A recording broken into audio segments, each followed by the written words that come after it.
sunnah ya mencukur bulu kemaluan tidak 20 hari sekali. Ya. Kalau dicukur kasihan. Kalau dicukur kasihan. Dingin. Tajam. Karena ketika nggak dicukur tadi buat sarang-sarang ya, sarang-sarang jin ya. Sehingga efeknya apa? Efeknya itu cuma melihat ayam kawin aja kita ikut berdiri gitu kan, ikut pengen gitu efeknya. Takutnya efeknya ini cara menyalurkannya tidak benar nantinya.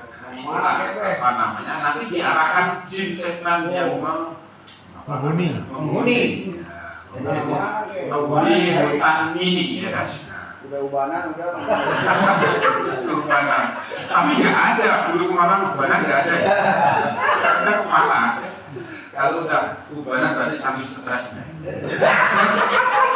Stres nggak bisa dipersalurkan. Maaf, pernah mandiin jenazah ada loh. Ada. Oh ya berarti, tapi kan bisa dihitung jari ya. Iya, kan? siapa? Berarti 1000 bagi 1 barangkali. Tidak semua 2 lembar paling. Ada sudah harinya nggak? Iya, tapi stresnya kepala bawahnya ya. Iya, bawahnya paling ubanan. Ada harinya nggak? Ya. Sunnah harinya. Hari Jumat sunahnya. Besok kenal apa? Dipotong nih kayak ini. Malam ini. Dulu hidup. Tapi kalau motong laki-laki enak, ada pegangannya. Ada pegangannya kan bisa diokes sana okes gitu. Kalau perempuan kan nggak ada pegangannya. Berarti lebih ambil lagi yang potong istri ya, Pak Guru ya. Jadi saya potong udah. Kalau pembablasan kan nggak apa. Kalau sendiri kan bisa diganti lah. Tuh, yang kedua fitrah laki-laki memotong bulu kemaluan. Yang ketiga yaitu memotong kuku. Nah, memotong kuku sunnahnya seminggu sekali tiap hari Jumat. Cara memotongnya ya dimulai dari tangan kanan dari jari telunjuk. Nah, ini pertama. Kedua jari manis, ketiga jempol, tengah kelingking. Pokoknya dilopak-lopak. Telunjuk, manis, jempol, tengah, kelingking. Begitu juga kiri. Telunjuk, manis, jempol, tengah, kelingking. Ini untuk tangan ya. Nah, sunnahnya seperti itu di dalam kitab Bidayah. Kemudian kalau kaki mulai dari kelingking kanan sampai kelingking kiri urut. Nah ini kalau kaki. Nah, jadi ada ilmunya. Masalah Kanan ya. Kalau biasanya kan yang tangan dulu. Iya. Jempol tangan dulu. Jempol. Ya, itu dipotong langsung dicium sendiri lagi. Itu udah alami. Kelakuan nih. Karena kalau nggak nyium nggak sadar. Iya. Padahal belum. Kelakuan ini ketahuan dia. Nggak betul Emang ada. Nah itu kalau dari kuku kaki ya, urut dari kelingking kanan sampai kelingking kiri. Nah itu yang ketiga, yang keempat belum. Yang keempat adalah mencabut bulu ketiak. Iya, jangan dicukur. Cukur sakit di situ. Sunnahnya memang dicabut. Nah, Ya. ada kayak itu cabut saya. Ini Samson begitu. Karena memang yang menyebabkan bulu ketek, ya apa bau ketek itu bulunya itu yang menyebabkan bau. Tapi memang kalau nggak ada bulunya kayaknya licin gimana Iya. ya. Kalau dicukur pas tumbuhnya sakit ini. Gitu. Ya, pas kali kerok tubuhnya itu pada Ya, susuk. Iya. Magri cuma gini.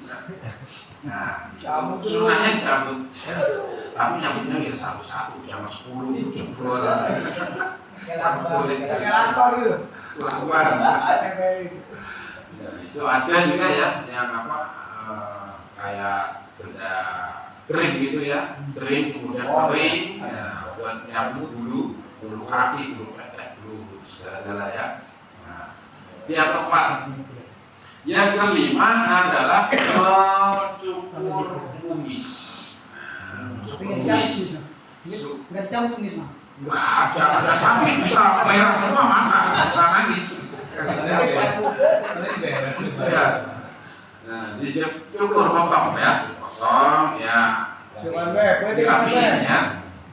Nah, Pak, saya kalau nggak punya kumis, Sampai kayak nggak pantas, lucu. nggak macam ya, lucu. Maksudnya punya kumis, ya paling tidak menggugurkan sunnah. Iya. Nah, menggugurkan sunnah sedikit aja, seperti tahalulnya orang haji atau orang umroh. Asal sedikit aja. Nah, syarat ya, menggugurkan sunnah, jangan dikerok semuanya.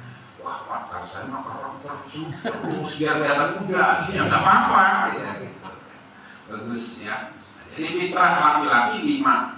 Pertama dari berkhitan, kemudian mencukur bulu kemaluan, memotong kuku, kemudian mencukur mencabut bulu ketiak dan memotong kumis. Nah, itu fitrah. Kalau jenggot itu biarin kali ya. Jenggot dirapikan saja, dirapikan. Ya, dirapikan. Ya, Ya jenggot ya mah. Ulah dibiarkan wae ya, jangan dibiarkan wae rusuk. Ya itu beli padi apa jenggot yang sudah terawat gitu kan. Dirawat yang rapi ya kan. Rapi rupanya. Ya, Jenggot bau be. dirapikan ya. Biar enggak liar nantinya. Kalau jenggot itu bener nggak tuh ada sunnahnya atau memang dulu kan lu membedakan orang Yahudi sama itu kan jenggot itu sahih nggak sih itu sunnah itu? Ya, memang mempunyai jenggot ini apa namanya dalam pandangan perspektif ulama macam-macam ya. Ada yang mengatakan memang sunnah, ada yang memang itu sudah tradisi. Antara tradisi dengan sunnah ini berbeda ya. Nah, jadi tradisi atau adat ya, al-adat muhakamah malam yukhalifu syar'u. Adat itu bisa menjadi hikmah, bisa menjadi kebaikan selama tidak menyalahi aturan syariat. Nah, tapi ketika adat menyalahi aturan syariat, ya harus jangan diamalkan ya. Nah, jangan diamalkan. Contoh tradisi yang menyalahi syariat itu misalkan setiap bulan Suro itu ada perang nasi misalkan, perang nasi. Nah, lempar nasi ini kan mubazir. Nah, mubazir. Atau di dalam pernikahan misalkan menginjek telur, dong. Nah, boleh menginjek telur. Taruh telurnya di dalam plastik, nanti habis diinjek goreng. Nah, gitu. Atau nginjeknya di wajahnya. Masa itu? Goreng, kasih kompor, panas gitu. Ya, jadi jangan sampai menyalahi syariat. Itu kan mubazir. Innal mubazirina kanu ikhwana syariat. Mubazir itu termasuk perbuatan setan. Jangan sampai kita menjadi teman-teman setan karena membazirkan barang-barang. Nah, itu. Jadi adat itu baik selama tidak menyalahi syariat. Nah, itu. Kembali ke jenggot. Kembali ke jenggot. Kembali ke jenggot. Nah, jenggot itu ketika wudhu. Nah, ini ada perbedaannya. Sama-sama punya jenggot tapi beda. Nah, kalau ketika membasuh muka, kemudian jenggotnya ini lebar tebal sampai tidak terlihat kulitnya, maka cukup menyela-nyelai. Nah, menyela-nyelai, ya, tidak harus sampai ke basah ke kulit, tidak wajib. Nah, cukup menyela-nyelai. Ya. Kan kalau dibuat kalau sampai wajib basah kan harus dikocor, sapu gitu kan. Ribet kan susah kan. Nah, tapi kalau jenggotnya jarang-jarang, masih kelihatan kulitnya, nah itu ya wajib harus terkena kulit ketika basuh muka. Itu. Ya, intinya jenggot ini ada yang menganggap itu sebuah tradisi, ada yang menganggap itu sunnah. Bahkan ada yang lebih ekstrim itu wajib kata jawas. Wajib punya jenggot. Nah, terus kalau yang genetiknya nggak punya jenggot terus tanam jenggot gitu, ya nggak bisa. Tanam ansal itu kan tanam itu jenggotnya kita minyak oles. Jadi obat penumbuh rambut, nggak harus ya.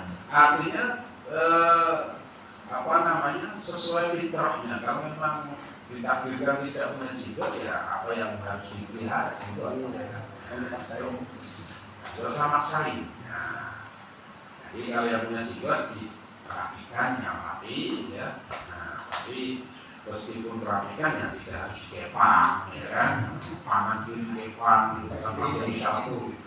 Ada orang Ada punya jenggot dikepang gitu. Ada. Teman saya nih. Ya itu cari sensasi ya.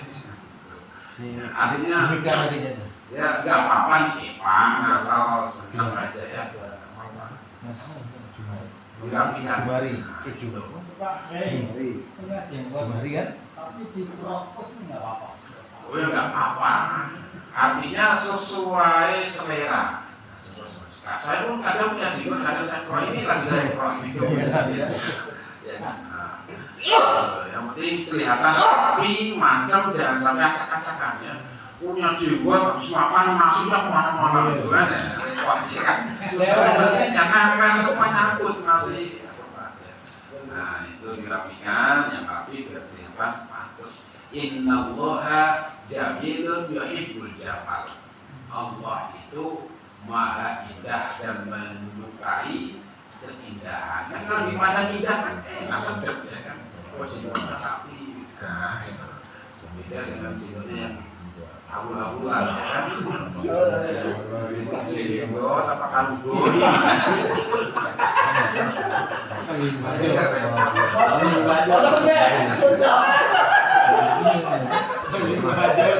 Dirapikan. Foto yang mana? Foto yang muda ini itu foto yang muda. Yang waktu muda tuh kawin tuh bre. Iya. Ya artinya suka-suka kita ya, suka-suka kita. Kalau ketika dipanjang jengotnya punya jenggot, dirapikan. Kalau dipotong kelihatan aki-akinya kiai. Brewok, beli semua. Ya. Hidup. Nah, apalagi kalau pas peperangan, ya. Jangan kan jenggot dikerok biar kelihatan muda. Rambut yang tadinya putih boleh disembunyi hitam. Nah, itu ketika wujud dalam kondisi peperangan. Agar apa? Agar musuh ini merasa getar. Ternyata lawan saya lebih muda, gagah. Nah, itu. Rok jenggot, rok kumis ya kan, kepala, rambut kepala dihitamkan. Biar musuh merasa hilang, cium penyakitnya. Nah, seperti itu dalam keadaan penting darurat. Nah itu. Mungkin sampai sini saja. Apa ada yang mau ditanyakan lagi? Ya. Misalkan ini di tempat ngalah kayak hajatan gitu ya. Apa dengan syukuran.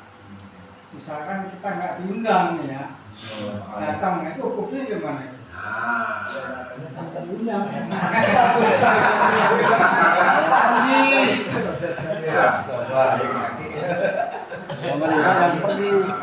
Datang nggak diundang, pulang nggak diantar. Artinya dalam hukum syariat Islam kalau kita diundang atau hadir itu hukumnya haram, boleh ya kan?